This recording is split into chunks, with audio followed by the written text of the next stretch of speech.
Então, algumas nuances, se a gente pode dizer assim, da carta vai apresentando essa questão.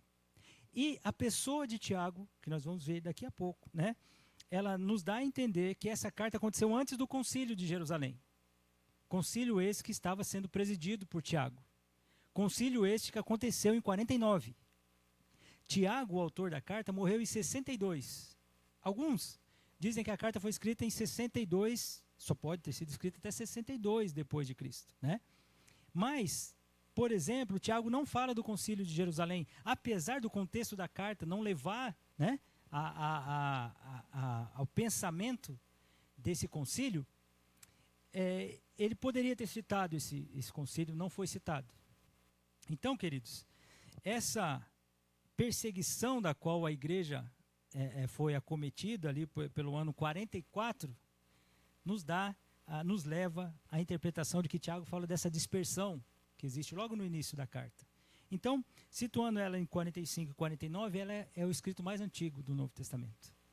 Então, nós temos aqui a carta de Tiago. Quem era esse Tiago? Porque a Bíblia cita 4 Tiagos, pelo menos, né? 2 deles são apóstolos, são discípulos do Senhor. Por exemplo, nós temos o Tiago, filho de Zebedeu. Ele é um dos Tiagos, né? Tem o Tiago, filho de Alfeu, um outro Tiago. E tem um terceiro Tiago, aliás, tem 4. O terceiro é um Tiago que é pai de Judas, que também é o Judas, não o Iscariotes, né? É o Judas Tadeu, né? É o outro apóstolo. Então, um pai de um apóstolo e 2 apóstolos com o nome de Tiago. Mas, por exemplo, Tiago, o filho de Zebedeu, morreu em 44. Foi o primeiro a ser martirizado. Então, não daria tempo dele ter escrito essa carta. Então, é um autor que nós entendemos que não foi ele que escreveu. O Tiago, o apóstolo, o filho de Alfeu, né? Ele não é muito citado. E se fosse ele, talvez teria uma designação de que seria esse Tiago, filho de Alfeu, o que também não é muito creditado. E tem o Tiago, pai de Judas, que esse é menos citado ainda e menos conhecido. Agora, tem o Tiago, meio-irmão de Jesus. Esse possivelmente, precisamente, né, seja o que escreveu essa carta de Tiago. Eu vou pedir para que você deixe a marcação aí, Tiago, e vá comigo em Marcos, Evangelho de Marcos, capítulo 6, versículo 3. Esse texto eu peço que você vá comigo rapidamente. Se você não chegou, eu leio para você. Evangelho de Marcos, capítulo 6, versículo 3. Jesus estava ensinando na sinagoga, muitos ouvindo ficaram maravilhados com os ensinos de Jesus e disseram no versículo 3 de Marcos capítulo 6: Não é este o carpinteiro, filho de Maria, irmão de Tiago, José, Judas e Simão? Então, ou seja, o que eles estavam dizendo aqui, não é esse Jesus que está pregando aí, não é o filho de Maria que tem como irmão Tiago, José, Judas e Simão, e também não vive aqui entre nós, as suas irmãs? Escandalizavam-se deles. Ou seja, então, José teve sim, né, mais filhos, e aqui são alguns deles com Maria, Tiago, José, Judas, Simão e algumas irmãs. Então, esse Tiago, irmão de Jesus, é o que é mais aceito até pela sua escrita, até pela sua atividade na igreja. Então, como Tiago, o autor dessa epístola. Tiago não cria no Senhor Jesus. Em João capítulo 7, versículo 5, diz assim: pois nem mesmo seus irmãos criam nele. Então, na vida do Senhor Jesus, Tiago não foi um seguidor dele.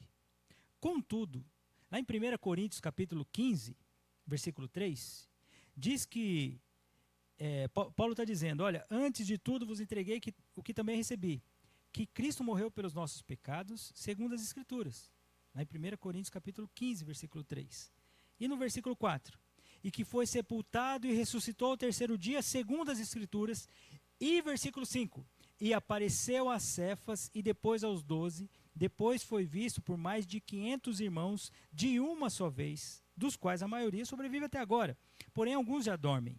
Depois foi visto por Tiago. Então Jesus ressurreto apareceu a Tiago. Mais tarde, por todos os apóstolos, e afinal, depois de todos, foi visto também por mim, como por um nascido fora de tempo. O que Paulo está escrevendo aos irmãos de Corinto? Jesus ressurreto aparece a Tiago. Então, queridos, cremos que a conversão de Tiago se dá aí, nessa aparição do Senhor Jesus ressuscitado.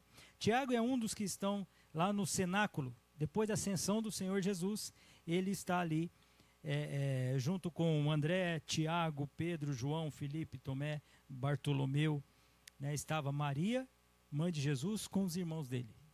Então, esse Tiago, né, esse Tiago que era conhecido como o justo, diz que o Tiago ele era conhecido como o joelho de camelo, de tanto que ele orava. Interessante, queridos, foi assim. Foi martirizado no ano 62 pelo sacerdote Anano. Ele foi um líder na igreja, queridos. Não é à toa que lá em Gálatas, se você prestou atenção, quando nós vimos a epístola aos Gálatas, Paulo chama Tiago de um dos colunas da igreja. Então Tiago foi um dos colunas da igreja. Paulo, quando ia fazer visita a Jerusalém, ele ia falar com Tiago. Tiago se torna um líder. Eu peço a você que abra em Atos capítulo 15. Um outro texto muito importante. Enquanto isso, você vai abrindo aí, eu vou te dando mais informações com relação a esse Tiago. É interessante que quando Pedro foi liberto da prisão, né, aparece lá na casa onde Rod vai abrir a porta, ele diz para que falem com Tiago, anunciem a Tiago e aos irmãos o que Deus havia feito com Pedro. Então, a pessoa de Tiago era uma pessoa conhecida. Na verdade, o líder da igreja em Jerusalém não era Pedro. O líder da igreja em Jerusalém era Tiago. Logo nós podemos perceber isso em Atos capítulo 15. O que acontece em Atos capítulo 15? Atos capítulo 15 era o concílio. Ou seja, gentios estavam sendo convertidos ao Senhor. Mas os judeus falaram, não, eles precisam circuncidar. Nisso, Paulo e Barnabé estão saindo para pregar, para falar para os gentios. E aí fica aquela coisa, peraí, os gentios têm que circuncidar, não têm que circuncidar? Vão para Jerusalém, porque tem gente pregando que tem que circuncidar. Chega em Jerusalém, eles têm esse concílio, essa assembleia. Gente, doutrina bíblica. Doutrina bíblica. Tem que circuncidar ou não tem que circuncidar? Isso está errado, gente. Diante de Cristo, esse pessoal está pregando essas coisas? Não pode ser isso. Pedro diz, olha, Deus está convertendo gentios. É a unidade a igreja do Senhor. Mas o interessante, se você olhar para Atos capítulo 15, olha só. Versículo 1, preste bem atenção. Alguns indivíduos que desceram da Judéia ensinavam aos irmãos, se não circuncidade, segundo o costume de Moisés, não podeis ser salvos. Essa era a batida. Essa era o ditame ali do concílio. Ó, alguns estão pregando que tem que circuncidar, mas não tem que circuncidar. Então, nós estamos pregando gentios, Deus tem convertido o coração dos gentios. E como é que a gente vai fazer? Então, judeus e gentios. Eles levantam, Paulo fala, né, e Barnabé está ali junto com Paulo, Pedro fala, e ali, queridos, eles começam a discutir diante dessa questão. Mas quem é o último a dar a palavra? Quem é o último que vai fechar, por assim dizer, a assembleia? O Tiago. O Tiago era aquele que estava presidindo e cuidando da igreja em Jerusalém. Quando nós olhamos para o capítulo 15, olha só, Pedro vai dizendo, Paulo vai dizendo, agora pois tentais a Deus, versículo 10, mas nós cremos que fomos salvos pela graça no Senhor Jesus, pareceu bem aos apóstolos, e aí, queridos, o Tiago vai fechar esse pensamento aqui. Ele diz assim, olha, pareceu bem, pois pareceu bem ao Espírito Santo e a nós, não vos impor maior encargo além dessas coisas essenciais. Versículo 28. Quais eram as coisas essenciais? Versículo 29. Preste atenção no final dessa fala de Tiago. Que vos abstenhais das coisas sacrificadas a ídolos, bem como do sangue, da carne de animais sufocados e das relações sexuais ilícitas. Dessas coisas fareis bem se vos guardardes. Saúde. Era uma saudação da qual se fazia num costume grego até da época, né? Era essa saudação final nos chama atenção, né? Porque na carta de Tiago há essa mesma saudação. Então, entendendo aqui que Tiago era esse que estava presidindo aqui a assembleia desse concílio, o irmão que tomou ali a palavra e começou a dizer a todos aqueles ali, olha, irmãos, parece bem não fazer isso para com os irmãos. Esse Tiago, ele era proeminente, ele era conhecido. Então, quando Paulo vai procurá-lo, Pedro vai procurá-lo, do concílio, né, ele dá a última palavra. Quando Pedro foi solto e vai procurar a Tiago, ou seja, era alguém muito conhecido e alguém reconhecido.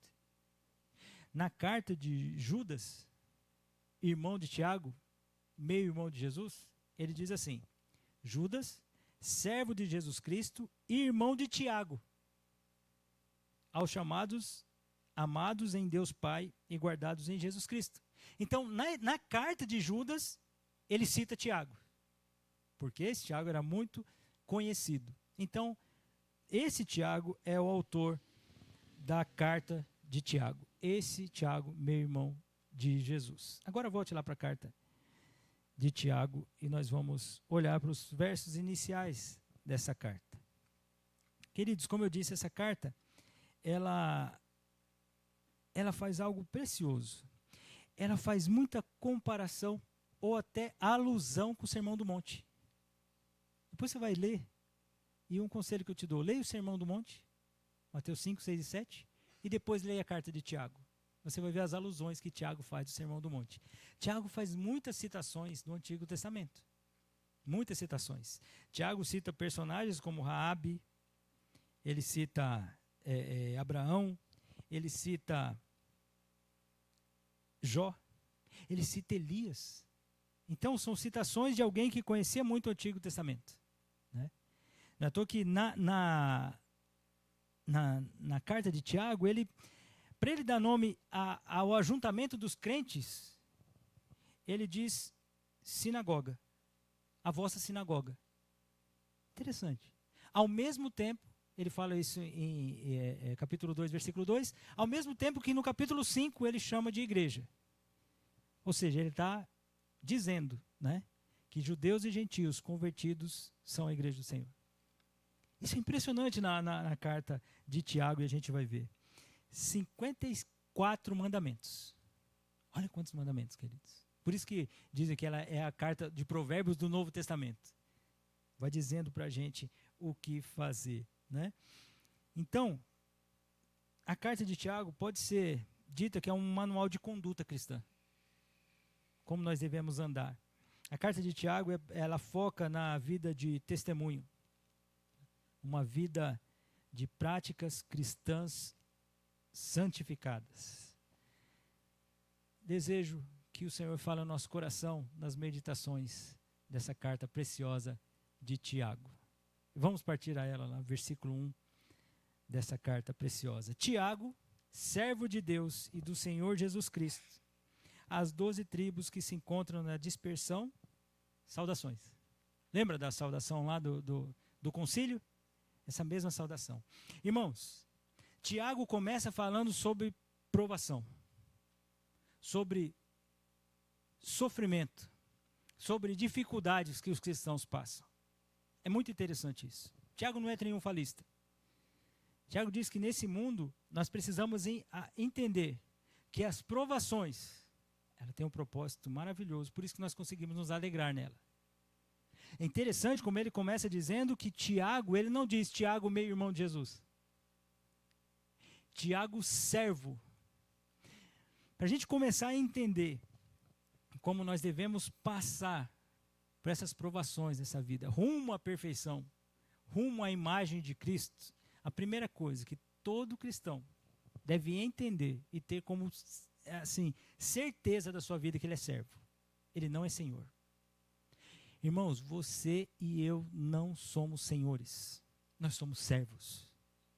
Nós somos servos daquele que nos chamou. Então, se o Senhor manda, se o Senhor diz, se Ele estabeleceu, acabou. Já está resolvido.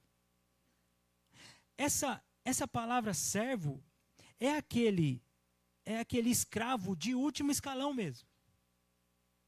aquele que ficava remando na parte de baixo do navio.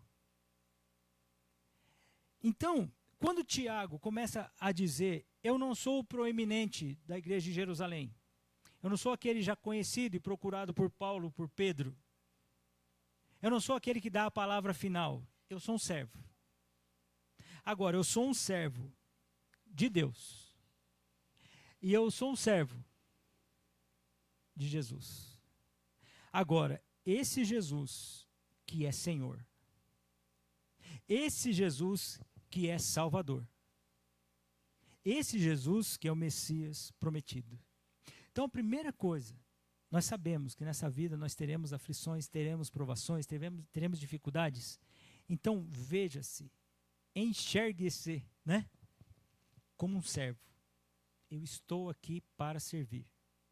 Então, a minha vida será uma vida de testemunho para a honra e glória do Senhor. A minha vida será uma vida de obediência, de honra e glória para o Senhor. Porque Ele é o Senhor da minha vida. Ele é o Jesus prometido. Nele, e somente nele é a salvação.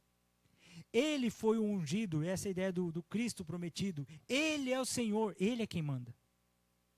Então, esse Tiago já começa dizendo, irmãos. Aliás, ele não falou irmãos ainda, ele começa a dar saudação, né? Depois ele vai citar irmãos. E, queridos, ele fala 15 vezes irmãos. Nessa epístola de 5 capítulos. Tamanha importância da unidade da igreja. Então ele diz, olha, eu sou identificado como escravo do Senhor. Eu sou identificado como escravo do Senhor. E agora eu estou dizendo a as, né? O a aí craseado. E a com crase você pode transformar ali para você entender a crase por para, né? Então, servo de Deus e do Senhor Jesus Cristo, para as 12 tribos que se encontram na dispersão, saudações. Então eu disse a você, Tiago faz muita citação do Antigo Testamento. E citar 12 tribos? Onde existia 12 tribos? 12 tribos é um nome que se dá a Israel. Então, peraí, Tiago está escrevendo só para os seus conterrâneos? Só para os israelitas? Não. Como eu disse a você. Ao mesmo tempo que ele usa muitas aplicações, alusões, na verdade, do Antigo Testamento, ele fala para a igreja. Ele fala dos presbíteros. Ele fala dessa unidade que nós temos e devemos ter com o povo de Deus. Essa linguagem que Tiago traz possivelmente o que ele está dizendo? Aos convertidos que estão dispersos. Essa é a ideia da diáspora. Então, as 12 tribos representando aqueles que foram salvos no Senhor. É isso que ele está dizendo. Ou seja, os salvos. Quando você começa a meditar na carta de Paulo, na carta de Tiago, né? Ele usa uns termos que você fala assim, nossa, mas o judeu conhecia. Então o foco pode estar em judeus convertidos? Sim. Sim. Mas isso não exclui gentios que também foram convertidos ao Senhor, prosélitos também, que foram convertidos ao Senhor. Por isso que ele traz essa ideia das 12 tribos que se encontram na dispersão. E saúde, ou seja, saudações. É isso que a gente faz. O texto que foi lido no início do nosso culto, Pedro, ele faz uma alusão também a esse povo. Só que Pedro não fala as 12 tribos. Pedro fala, no texto que foi lido no início do nosso culto, Pedro, apóstolo de Jesus Cristo, aos eleitos que são forasteiros da dispersão, no Ponto, Galácia, Capadócia, Ásia e Bitínia. Então Pedro também fala a um povo, mas não cita as 12 tribos, mas aqueles que estão dispersos. A carta de Tiago é conhecida uma carta geral, como carta geral, uma das cartas gerais, né? Era uma carta que não está denominada para uma igreja, diferente da igreja da Galácia, né? Diferente da igreja de Éfeso, né? A igreja de Filipos. Aqui ele está dizendo ao povo de Deus que se encontra na dispersão. Então a primeira coisa, se você quer realmente entender como passar pelas provações rumo à perfeição, você precisa viver como um servo. Meus irmãos, tome a decisão. Numa carta, nós vamos começar a meditar aqui, dar uma ênfase na prática, no seu comportamento, na forma como você conduz a sua vida. Inicie já refletindo e pensando, o Senhor é o Senhor da sua vida. Ele manda. Se Ele tem um mandamento aqui, Cuidado como você fala. Como pode de uma boca, né? De uma boca não, já estou fazendo a aplicação, né? Como pode de uma fonte sair água salgada e água doce? Como pode isso? Cuidado com a língua. Olha o leme do navio, é pequenininho. Mas, gente, governa tudo. Não domina a sua língua, olha o mal que você vai fazer. Sabe disso? Se alguém está passando necessidade, não vira o rosto, não. Não vira o rosto. Não, você vai lá e assiste essa pessoa. Ajuda. Cuidado com as preferências. Olha, se vê uma pessoa com os trajes, né? Os trajes mais bonitos, fala, não, esse daqui eu preciso estar perto. O outro não, o outro eu afasto. Não, que isso? Que questão é essa? Que divisão é essa? Não, não pode ser assim. Se alguém é alegre, canta louvor. Se alguém doente, ore.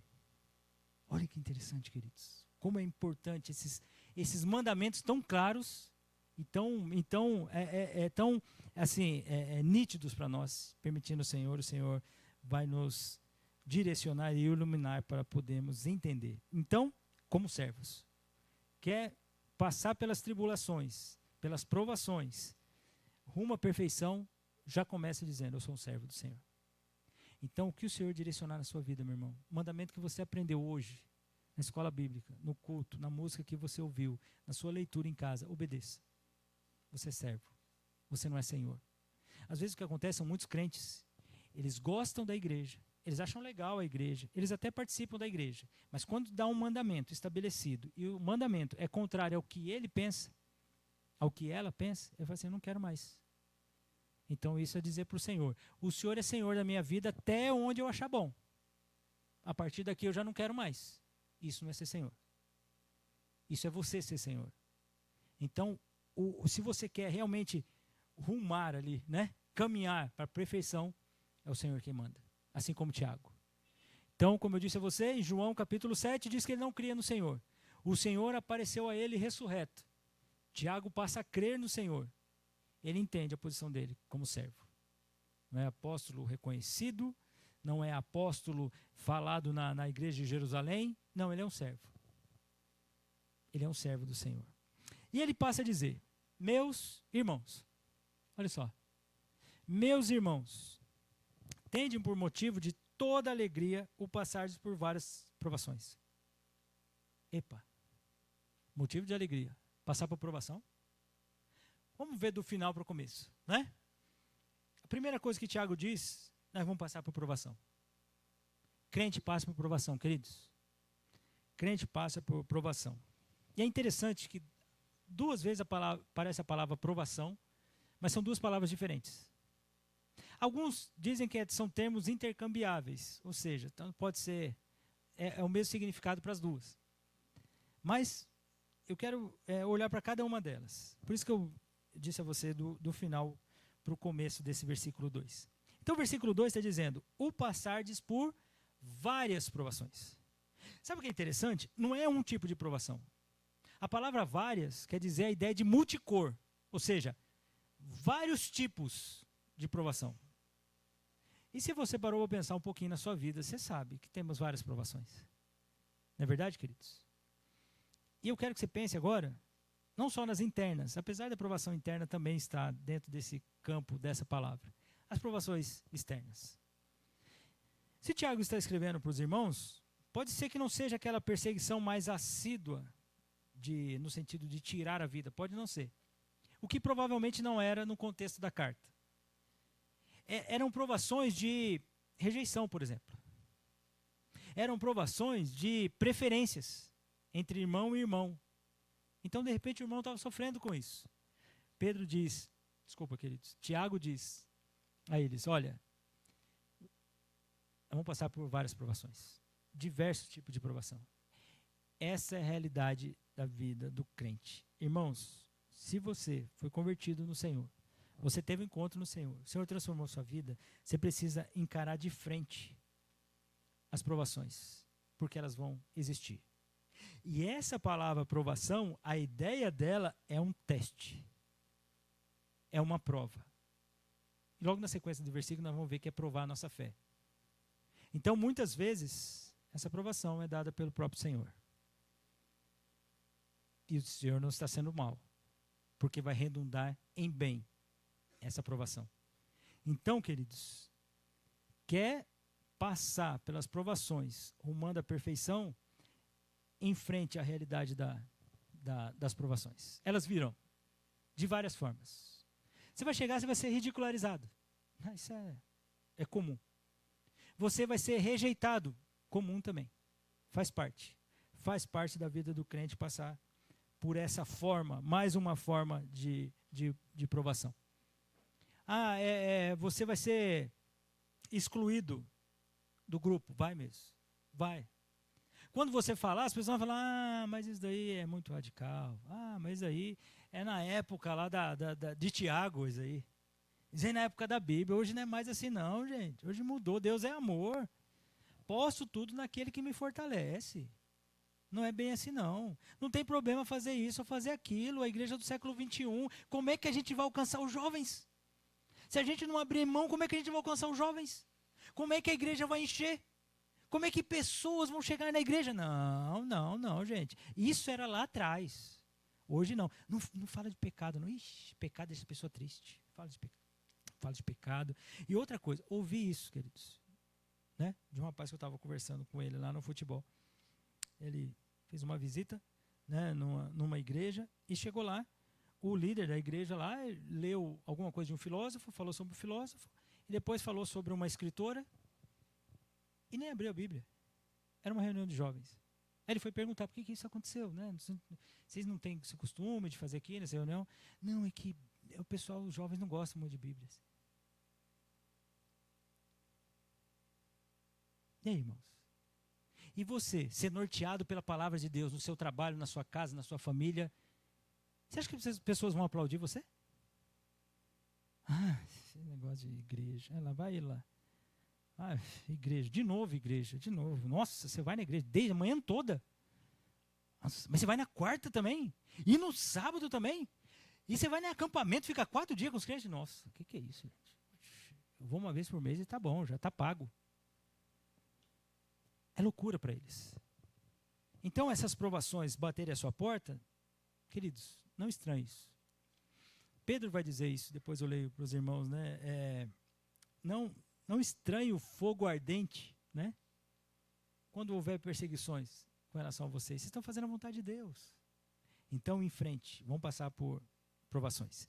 E aí, Tiago diz, no começo do versículo 2, meus irmãos, tende por motivo, considerem isso. É uma escolha intencional, essa ideia do tende por motivo, né? É uma coisa racional, intencional. Avaliem, sejam cuidadosos e tenham isso por motivo de toda alegria. O quê? Vocês passarem por várias provações. Não é natural. Não é natural. Isso aqui, Tiago não está falando de masoquismo. Ai, que bom a gente sofrer. Ai, que bom que venham as dores, as perseguições e as provações da minha vida. Eu estou precisando disso. Não é que Tiago está dizendo isso. O Tiago está dizendo, se elas vierem, quando elas vierem, vocês têm que olhar para ela com uma perspectiva. Você está sofrendo porque você é crente. Você está sofrendo porque está obedecendo a palavra. Você está sofrendo porque está fazendo o que é certo. Então sofra por Cristo. Queridos, o texto que eu acabei de citar para vocês. Pedro diz assim, 1 Pedro 4,12. Amados, não estranheis o fogo ardente que surge no meio de vós, destinado a provar-vos, como se alguma coisa extraordinária vos estivesse acontecendo. Pelo contrário, alegrai-vos na medida em que sois coparticipantes do sofrimento de Cristo, para que também na revelação da sua glória vos alegreis exultando. Se pelo nome de Cristo, preste atenção, irmãos, se pelo nome de Cristo sois injuriados, bem-aventurados sois, porque sobre vós repousa o Espírito da glória de Deus. Ei, se você é perseguido porque você está fazendo o que é certo, amém, queridos. Todos aqueles que querem viver piedosamente serão perseguidos. Então não tem problema. Mulheres aqui presentes, nossa, mas você deixou uma carreira para cuidar do seu filho? Olha só, queridos, que comparação. Uma carreira com filho, pelo amor de Deus. Você está formando um homem, você está formando uma mulher, você está trabalhando para o reino de Deus. Por que você fez isso? Para a honra e glória do Senhor. Você fez isso porque você ama Deus? Você fez isso porque você é louca mesmo? Você é louca por Cristo, você é louca por causa do Evangelho. Você entende a graça de Deus, então não tem problema. Seja ridicularizado, não tem problema nenhum. Homens aqui presentes, vocês que são sérios, honestos, não fica de olhares para um lado para o outro, nem com conversinha fiada, conversa boba, conversa podre. Homens sérios, homens de caráter. Chega, não, gente, como você pode? Você é casado. É, demais, todo homem sabe como é que é, está casado há tanto tempo. Não, você é crente. Foi homem, é minha esposa, rapaz. É uma minha esposa, não quero participar desse tipo de grupo, não. Não coloca meu nome nesse grupo, não. Eu estou fora disso. Não quero receber essas mensagens. Não quero essas conversas. Não quero essa piada. E outra coisa, não é para brincar com o nome da minha esposa, da minha filha, da minha mãe, não. Não, isso não. Isso é coisa de crente, não. Eu sei que você não é crente, mas eu sou. Então, por isso que eu... então você não vai participar do nosso grupo. Não vai mesmo. Não vai. O crente não vai. O crente não vai fazer isso. Por quê, queridos? Porque você está querendo fazer o que é certo. Infelizmente, até no nosso meio, conhecido meio evangélico, as pessoas, nossa, mas na sua igreja, na sua igreja não tem isso? Não, mas, poxa vida, vocês não fazem isso. Por que nós fazemos isso? Nós fazemos por princípio. Nós não fazemos por princípio. Então, nós não fazemos isso porque isso está errado segundo Deus. Não, mas não tem nada a ver. Não, mas isso daqui é isso. A gente faz com outra motivação, tá? Mas a gente não faz. A gente não faz. A gente não vai fazer. Simples assim. Não, mas vocês estão achando melhor? Não, não estamos achando melhor, não. Não estamos achando nada de melhor. Nós estamos querendo fazer o que é certo. Nós estamos querendo nos ajuntar em torno da palavra. Cantar Bíblia. Nós queremos orar Bíblia. Nós queremos nos reunir num ajuntamento bíblico, ainda que seja descontraído, ainda que seja divertido, ainda que seja um entretenimento, ainda que seja um acampamento, ainda que tenha piscina, ainda que tenha campo, ainda que tenha brincadeiras. O Senhor vai ser glorificado na nossa reunião. Igreja vai ser assim. Não é porque está no informal que nós não vamos ser crente. Não, a reunião aqui não tem nada a ver, aqui nós estamos no informal. Não, o informal também é de Deus. A gente não tem prazer nas coisas erradas. Por isso que eu creio, queridos, o povo de Deus é remanescente. O povo de Deus é remanescente. Cresce o número de evangélicos, não muda o comportamento? Que evangelho? Que evangelho? É triste, mas é a realidade, irmãos. Então, onde começa? No seu coração, no meu coração, na nossa vida reta com Deus. É que a carta de Tiago vai nortear. Não faça isso. Não faça aquilo. Faça aquilo. Se você é crente, dessa fonte que sai água doce, vai sair só água doce. Não é porque você está no culto que só vai sair água doce. Quando você está na rua, aí é água salgada. Não, não. Crente testemunha aqui, crente testemunha lá, no trabalho, na escola, na família, no futebol, na conversa com os amigos. Crente é esse povo que está no meio desse mundo que jaz no maligno, mas não faz parte desse mundo. Queridos, qual foi a oração sacerdotal de Jesus? Senhor,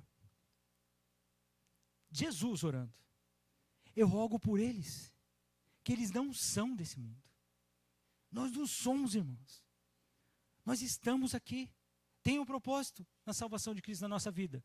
Então vamos pregar o evangelho, irmãos. Vamos viver como crente. Vamos testemunhar. Ter uma vida reta. Não tem vida secular para o crente. Ele é crente aqui na igreja. Mas lá no trabalho, gente, é desonesto. Ixi, corpo mole e tal. Que isso? Que crente? Eu vou ser bem sério para você. Ele não é crente lá nem crente aqui. Ele nunca foi crente. Ou ele está desfrutando do pecado, ou ele nunca teve encontro com o Senhor, queridos. Nunca teve encontro com o Senhor. Fez coisas, participou de coisas, mas nunca teve encontro com Deus. Tiago vai mostrar para a gente, crente testemunha, aonde ele for, porque ele é crente. Independente das circunstâncias. Seja disperso aqui como os irmãos, seja vivendo na igreja, esses crentes vão passar pelas provações entendendo que ele pode até se alegrar, porque ele vai entender, eu estou sofrendo por Cristo. Eu estou sofrendo por Cristo. Eu estou sofrendo por fazer o que é certo. Eu sei que esse período de sofrimento, como diz o Salmo, talvez dure 70, 80 anos. Talvez dure um pouco mais, mas vai passar. Na eternidade, eu vou desfrutar da presença do meu Deus. Louvado seja o Senhor. Se eu estou sendo perseguido por causa de Cristo, amém. Sou digno de sofrer por Cristo. Meus irmãos, a gente tem que se alegrar. Por isso que essa loucura de se alegrar na provação, só crente pode ter, irmãos. As pessoas muitas vezes estão seguindo, se dizem crentes convertidas, na primeira provação, ela já percebe que nunca teve um encontro com o Senhor. Porque essas provações vão se apresentar de multiformes maneiras. Ele continua dizendo, sabendo,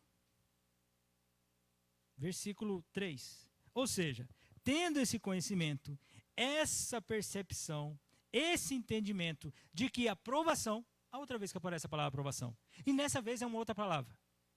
E essa palavra para provação aqui, sabendo que esse julgamento, sabendo que essa provação que tem um aspecto de caráter aprovado, essa é a ideia. Essa palavra que está designando provação era a mesma palavra utilizada para você provar as moedas da época, se elas eram verdadeiras. Olha só, é a mesma palavra utilizada para determinar o quilate da moeda. Então, sabendo que esse teste de comprovação da vossa fé, do que vocês creem, sabendo que o teste, essa comprovação para ser um exemplar de valor aprovado, essa fé, uma vez confirmada, uma vez passando pelo teste, pela comprovação, ela vai produzir no seu coração perseverança. Então, ou seja, pode ser que a aprovação não passe em um curto período de tempo. Pode ser que ela dure um bom tempo. Mas ela vai produzir no seu coração, confirmando a vossa fé, toda a perseverança. E a ideia de perseverança aqui? Muitas traduções, muitas não, algumas traduções traduzem por paciência. É interessante porque a paciência parece algo passivo. Você espera, né? A paciência. Mas essa palavra em si, ela dá uma ideia de constância. É algo mais ativo do que passivo. Uma ideia que você pode ter é que essa fé, uma vez confirmada, ela produz uma fortaleza cristã. Essa é a ideia da perseverança. Então, meus irmãos, as provações, porque nós podemos nos alegrar? Porque sofrendo com Cristo, esse vai calejando o nosso coração. Vai deixando a gente mais firme. Queridos, há um fato na história que lá no Coliseu, quando os cristãos eram mortos, soltavam os leões e os cristãos saíam correndo. Eles se ajoelhavam e oravam ao Senhor, entregando-se a Deus. Sabe o que acontecia? Muitas pessoas desciam da arquibancada para morrer por esse mesmo Deus. Os cristãos, queridos, naquela época do contexto da igreja, né, tinha todas aquelas festas romanas da época, e creio que até gregas também, né, que exigiam práticas que os cristãos não participavam. Por exemplo, havia um pensamento de pax romana, né? Era uma espécie de um sacrifício que se fazia a um deus para se manter a paz no império. Mas esse tipo de sacrifício os cristãos não participavam. Então, se os cristãos não participavam e a cidade passava por um aperto, de quem é a culpa? Daqueles que não estão fazendo o sacrifício da Pax Romana. Ou seja, perseguição a esses crentes. Eles não participam das nossas festas, eles não falam como nós, eles têm somente uma esposa e a esposa tem somente o seu marido. Eles não se envolvem com as mulheres aqui, as prostitutas cultuais aqui do templo. Eles não são como nós. E o império está sofrendo por causa deles. Perseguição aos cristãos. Quem foram acusados de colocar fogo em Roma? Os cristãos. Perseguição. Mas, irmãos, à medida que você vai passando por essa vida e você vai entendendo, sabendo, né? Que é o que ele diz no versículo 3, que a provação da vossa fé vai produzindo no seu coração aquele eu sei que o propósito da minha vida é servir o meu Deus. Ah, mas estou sendo ridicularizado, não tem problema. Eu não estou aqui para agradar as pessoas. Eu não estou aqui para agradar as pessoas, estou aqui para agradar o meu Deus. Então, se isso é princípio, eu vou obedecer. Eu não estou aqui nem para alegrar o meu coração, porque o meu coração é enganoso. Eu estou aqui para servir o meu Deus. Então, irmãos, isso vai dando para nós uma fortaleza, uma firmeza. Olha, queridos, olha o que Paulo diz aos irmãos de Roma, capítulo 5, versículo 1. Justificados, pois, mediante a fé, temos paz com Deus por meio de nosso Senhor Jesus Cristo, por intermédio de quem obtivemos igualmente acesso pela fé a esta graça na qual estamos firmes. Gloriamo-nos na esperança da glória de Deus. E não somente isto, olha o que Paulo diz. Mas também nós gloriamos nas próprias tribulações, sabendo que a tribulação produz perseverança. E a perseverança, experiência. E a experiência, esperança. Olha o que Paulo está dizendo, queridos. À medida que nós passamos nessa vida e passamos por provações, as experiências que nós temos com Deus, nós vamos ficando mais forte. Estamos ficando mais forte. Por isso que esse negócio, olha, Deus manda te dizer, Deus prometeu para você, agora é só vitória. Não, irmãos, são lutas mesmo, desafios mesmo, mas a vitória virá da sua dependência de Deus e não se a circunstância vai mudar ou não. A vitória virá de seu coração, está ali nessa fortaleza perseverante, entendendo que eu estou sofrendo como cristão. E é isso mesmo, e faz parte. Nossa, pastor, mas estão me excluindo. Estão te excluindo por quê? Você está sendo um crente chato? Você está sendo arrogante? Você está sendo irreverente? Não, pastor, pelo contrário. Eu estou sempre disposto a ajudar quando eu posso. Eu sempre dou uma palavra gentil. A única coisa é que eu não participo do que eles participam. Irmão, sofra por Cristo. Continua nessa batida. O Senhor há de honrar você. Você vai sendo calejado. Aquele cristão que vai aprendendo com as experiências da vida. Isso é ser crente, irmãos. Isso é ser crente. Essa balela, esse engano de evangelho, como Paulo diz lá aos Gálatas, que não é outro evangelho. Prometendo coisas que Deus não prometeu. Oferecendo coisas que Deus não ofereceu, não é evangelho. Não é a verdade. A verdade é quando Tiago inicia a carta dele e fala assim, gente, nós vamos passar por provação, de várias formas. Mas olha, a gente pode se alegrar passando por isso, está sofrendo por Cristo. Porque você passando por isso, a sua fé vai sendo confirmada, provada, como uma moeda de quilate verdadeiro. E você vai ficando perseverante. Versículo 4. Ora, a perseverança deve ter ação completa. Qual a finalidade? Para que vocês sejam perfeitos e íntegros, em nada deficiente. Ah, meus irmãos, esse versículo fala muito no nosso coração. Preste atenção.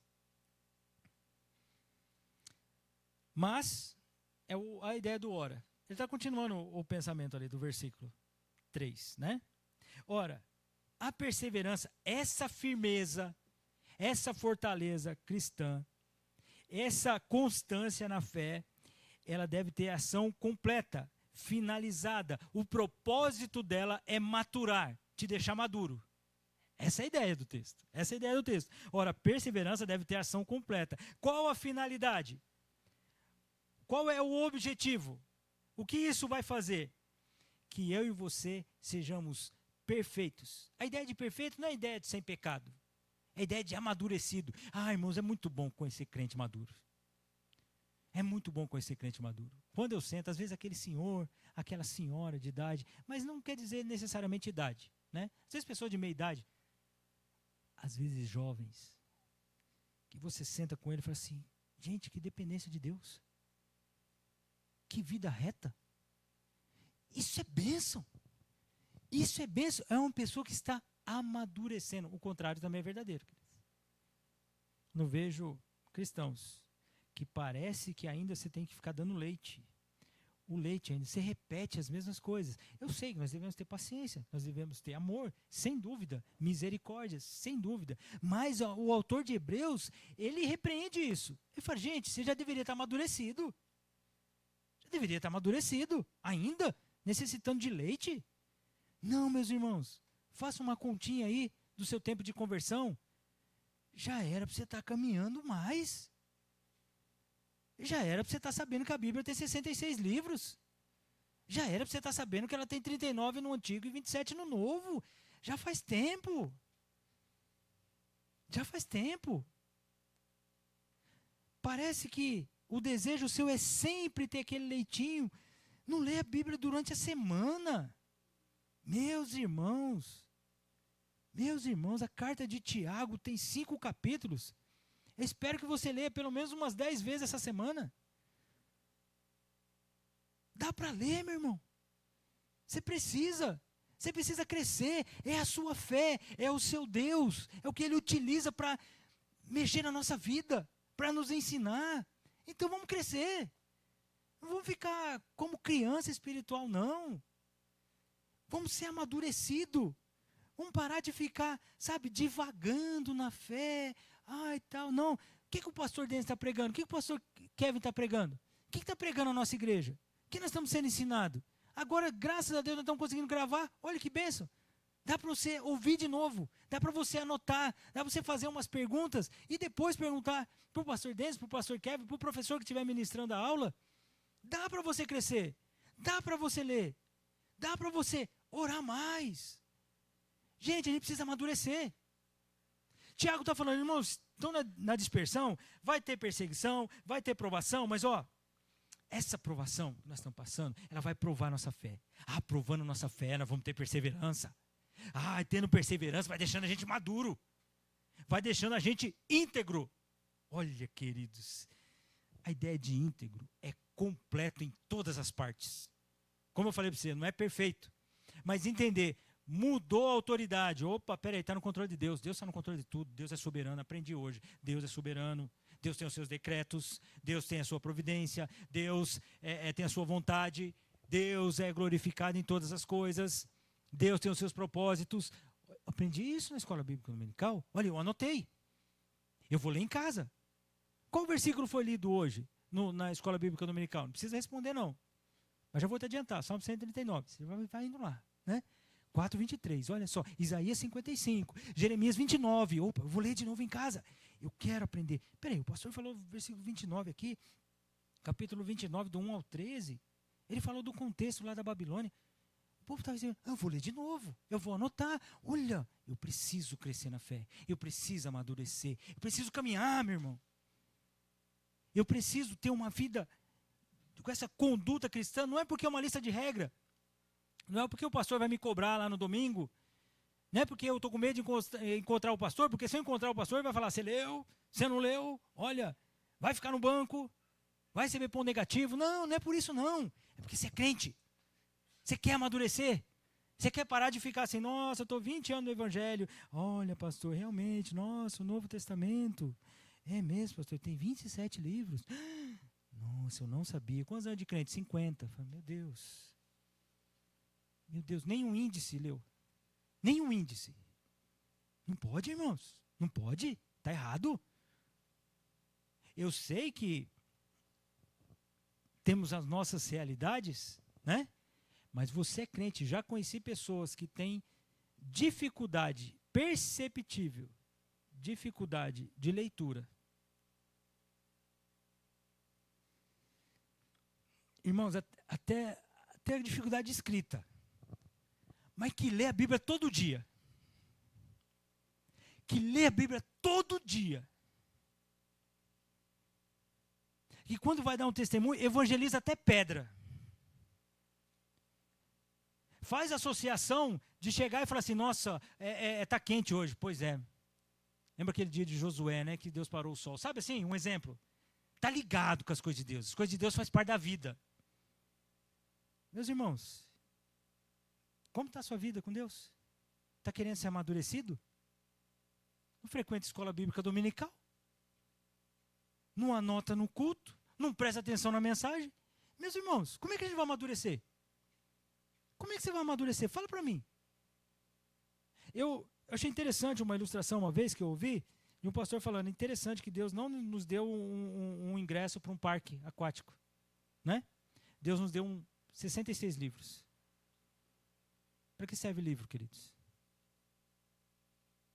Foi o Senhor que estabeleceu dessa forma. Infelizmente, tem crentes que vivem na esperança do que o pastor vai falar no domingo. E o Senhor vai falar no domingo? Amém. Nós pedimos a inspiração do Espírito Santo para que o Espírito fale no nosso coração no domingo.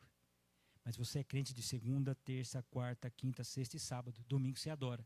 E se o Senhor falou com você domingo, louvado seja o Senhor. Amém por isso. Aprendeu. Mais uma. Volte a semana buscando ao Senhor. Leia novamente os textos. É assim que a gente cresce, meus irmãos. É assim que a gente cresce. Em nada deficientes. Sabe o que essa perseverança com ação completa faz no nosso coração? Meus irmãos, fica faltando nada. Crente perseverante, ele é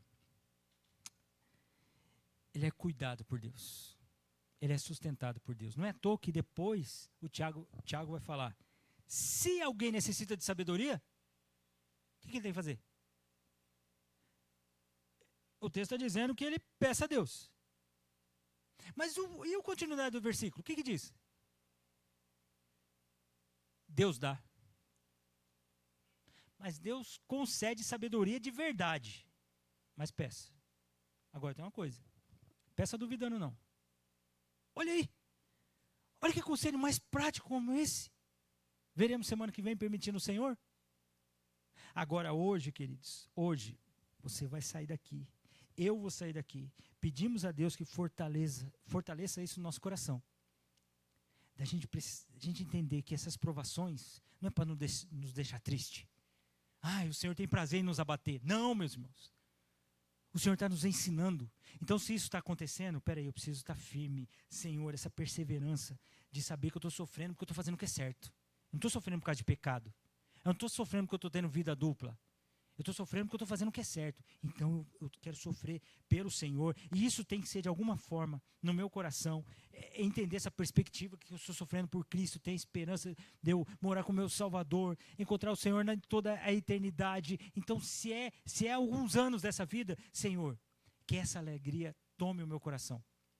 E quando se apresentar essas multiformes, né, provações...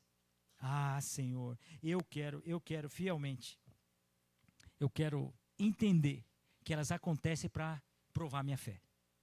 Provando minha fé, isso vai me dar força.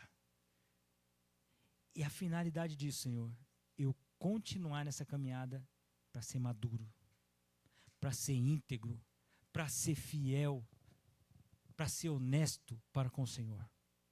Eu quero ser esse servo.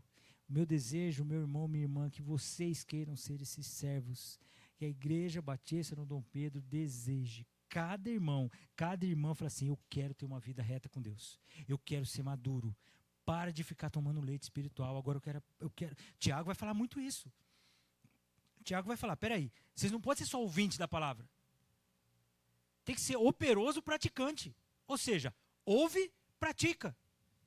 Ouve, pratica. É assim que vivem os crentes. Ouve, pratica. Então, queridos, que o Senhor fale no nosso coração durante essas nossas meditações. É interessante, Paulo diz aos irmãos de Filipenses, eu quero ler somente alguns textos, ele diz assim, capítulo 3, versículo 12, aos irmãos de Filipe, ele diz, não que eu já tenha recebido ou tenha já obtido a perfeição. Paulo está dizendo, mas ele diz assim, mas prossigo para conquistar aquilo para o que também fui conquistado por Cristo Jesus. Irmãos, quanto a mim, não julgo havê-lo alcançado. Paulo está dizendo, tá, irmãos? Paulo está dizendo. Irmãos, quanto a mim, não julgo havê-lo alcançado, mas uma coisa faço. O que ele faz? Vamos ver o que Paulo faz. Olha o conselho aí. Esquecendo das coisas que para trás ficam, avançando para as que diante de mim estão, eu prossigo para o alvo. Para o prêmio da soberana vocação de Deus em Cristo Jesus. Todos, pois que somos perfeitos, tenhamos esse sentimento. E se porventura pensais do outro modo, também isso vos esclarecerá. Ou seja, eu estou caminhando. Meu desejo é que você caminhe junto. E vamos caminhar junto. Vamos fazer o que é certo. Pastor, mas A e B está fazendo isso, mas hoje... Não interessa para nós. Interessa o que a Bíblia diz. Nós vamos fazer, nós vamos caminhar. Nós vamos confessar pecado, nós vamos conhecer mais a Bíblia, nós vamos aprender mais do Senhor, nós vamos praticar aquilo que a gente conheceu. Nós vamos praticar. Pastor, eu tenho sofrido com isso há anos. Pois é, irmão, então confesse esse pecado e a partir de hoje, vamos lutar contra isso. Vamos fazer o que é certo. Vamos agradar o nosso Deus. O Salmo 66, eu até citei na Escola Bíblica Dominical. Abra comigo, por favor, o último texto. 2 versos desse Salmo. Salmo 66. Meus irmãos, nós precisamos crescer para a honra e glória do Senhor, entendendo que as provações virão. Nós vamos passar por provações. Mas o Salmo 66 vai nos mostrar algo precioso. Preste atenção.